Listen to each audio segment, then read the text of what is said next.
Hello student, आज हम कक्षा 7 का अतीत से वर्तमान का अध्याय 2 का क्वेश्चन आंसर देखेंगे। जैसे कि हमने निकाला है यहाँ पे नए राज्य एवं राजाओं का उदय, अध्याय 2। इसका क्वेश्चन आंसर आज हम बताएंगे आप लोगों को ताकि हेल्प हो जाए। देखिए यहाँ पे क्वेश्चन आंसर है, यहाँ पर मिलान है। सबसे पहले जोड़े बनाए। सोमनाथ मंदिर का, पल्लव वंश का गोपाल और कनौज मध्य भारत का, सबका क्वेश्चन आंसर अब मैंने लिखा है और सबका आंसर लिखा। मिलान का भी है, इसका 2 का दक्षिण के प्रमुख राज्य कौन कौन थे, इस सबका आंसर लिखा। अभी मैंने आपको नोट्स में दिखा रहा हूँ। जैसे कि यहाँ पर सोमनाथ का हो जाएगा गुजरात, और पल्लव वंश का हो जाएगा बंगाल, गोपाल का हो जाएगा लोगों द्वारा चयनित शासक, और उसका कनौज है, कनौज का त्रिपेक्षीय संघर्ष, उसका मध्य भारत मध्य गुजरात प्रतिहार हो जाएगा। ये हो जाएगा आपका जोड़े बनाए। इसका जो मिलान है आप लोग कर लीजिएगा, मिलान कर लीजिएगा।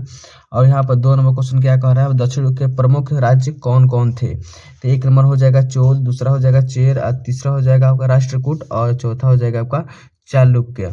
ये हो गया आपका 2 नंबर का आंसर। उसके बाद क्वेश्चन 3 नंबर देखिए क्या कह रहा है, उस समय राजा कौन कौन सी उपाधियां धारण करते थे। तो यहाँ पर इसका उत्तर हो जाएगा, उस समय राजा बड़ी बड़ी उपाधियां धारण करते थे। जैसे 1 नंबर में हो जाएगा महाधिराज, जिसे कि राजाओं का राजा। दूसरा हो जाएगा परम भट्टारक, और उसका तीसरा हो जाएगा परमेश्वर। चौथा हो जाएगा आपका त्रिभुवन चक्रवर्ती, जिसे 3 भुजाओं के स्वामी कहा जाता है। ये हो जाएगा 3 नंबर के क्वेश्चन का आंसर हो गई। उसका चौथा नंबर देखते हैं, बिहार और बंगाल में किन वंशों का शासन था। तो इसका उत्तर हो जाएगा आपका बच्चों, तो बिहार एवं बंगाल में क्रमशः सेन तथा पाल वंश का शासन था। तो चौथा का आंसर ये हो गया। आप लोग वीडियो डाउनलोड कर लीजिए और नहीं तो स्क्रीनशॉट ले लीजिए। सबका आंसर मैंने लिख दिया यहाँ पर। उसके बाद से देखिए आइए समझे यहाँ पर है। उसके बाद 5 नंबर क्वेश्चन देखिए क्या कर रहा है, तमिल क्षेत्र में किस तरह की सिंचाई व्यवस्था का विकास हुआ। उसका उत्तर है, तमिल क्षेत्र में सिंचाई के लिए कई पद्धतियां अपनाई जाती थी। उस समय सिंचाई के लिए तालाब, जलाशय जिसमें जल द्वार हो, और कुओं का इस्तेमाल होता था। वर्षा के जल को बड़े बड़े तालाबों में एकत्र किया जाता था। तालाब के जल को खेतों तक पहुंचाने के लिए नहरों का निर्माण किया गया। बड़ी सिंचाई योजनाओं के लिए बांध भी बनाए गए। ये हो गया आपका ये 5 नंबर का आंसर हो गया। उसके बाद देखते हैं 6 नंबर क्वेश्चन का आंसर, कनौज शहर 3 शक्तियों के संघर्ष का केंद्र बिंदु क्यों बना।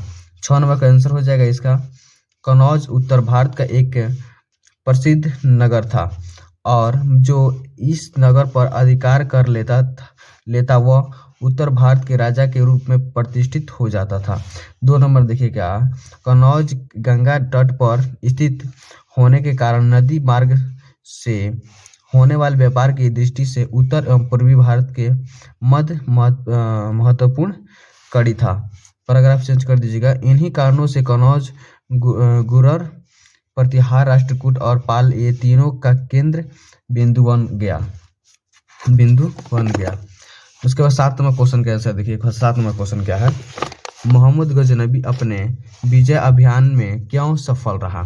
इसका आंसर देखिए क्या लिखा गया है, मोहम्मद गजनबी का उसके विजय अभियान में सफल होने का एक ही मुख्य कारण था वहां के राजाओं में एकता की कमी, क्योंकि मोहम्मद गजनबी का मुख्य उद्देश्य सिर्फ धन लूटना। उसके आगे देखिए, धन लूटना तथा वह साम्राज्य स्थापित करने की कोशिश नहीं की।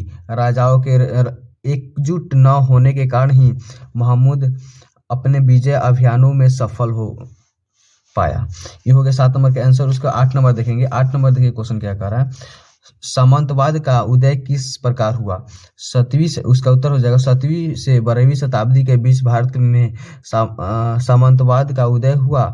उस समय राजा युद्ध में जब किसी राजा को हराते थे तो उसके राज्य को अपने राज्य में मिला देते थे, लेकिन लगभग 1000 ईस्वी के आसपास युद्ध में हारे हुए राजा को हारे हुए राजा उसके राज्य वापस मिल जाते थे और बदले में उन्हें कुछ शर्तें माननी पड़ती थी। पराजित राजा को यह स्वीकार करना पड़ता था कि विजयी राजा उसका स्वामी है और वह विजयी राजा का सेवक पराजित राजा उसका सामंत कहलाता था।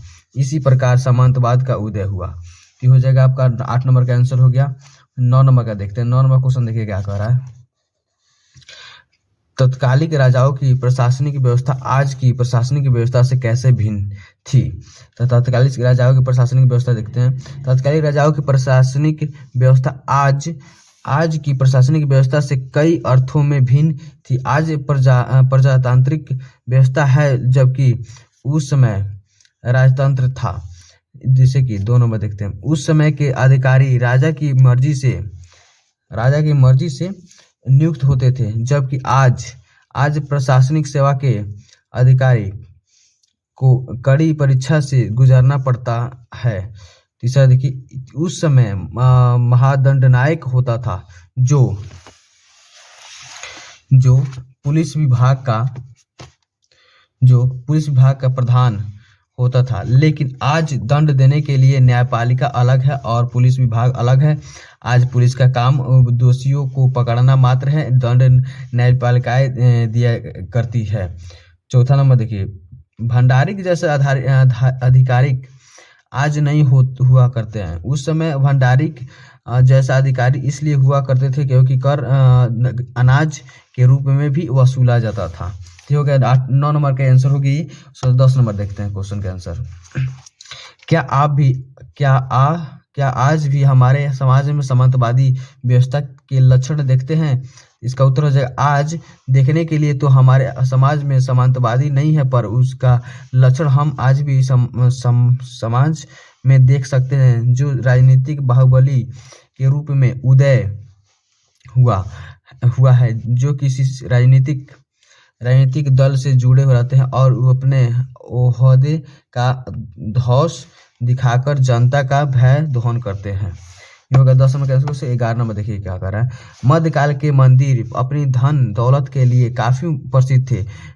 भव्यता के दृष्टिकोण से आप अपने पास के मंदिर से तुलना करें। तो हमने यहाँ पर लिखा है, अपने मन से अभी लिख लीजिएगा। धन दौलत की दृष्टि से उत्तर हो जाएगा, धन दौलत की दृष्टि से आज तिरुपति मंदिर तथा सिडनी का साईं मंदिर है। हमारे आसपास के मंदिरों से यदि तुलना करें तो पटना का महावीर मंदिर भी भव्य एवं धन से परिपूर्ण है। दान दक्षिणा में यहाँ भी भारी चढ़ावा चढ़ता है। मंदिर अपनी आय से अनेक समाज सेवा संस्थान चलाता है। ये अपने मन से भी और भी लिख सकते हैं। हमने अपने मन से जो लिखा है मंदिरों के बारे में, तो आप भी लिख सकते हैं। ये हो गया आपका 11वां क्वेश्चन का आंसर। अगले वीडियो में हमने देखेंगे आप तीसरा अध्याय का। तो तब तक के लिए ये 2 नंबर का पूरा कंप्लीट हो गया, अध्याय 2 का। अब देखेंगे अगला वीडियो में अध्याय 3 का क्वेश्चन का आंसर। तब तक के लिए जय हिंद।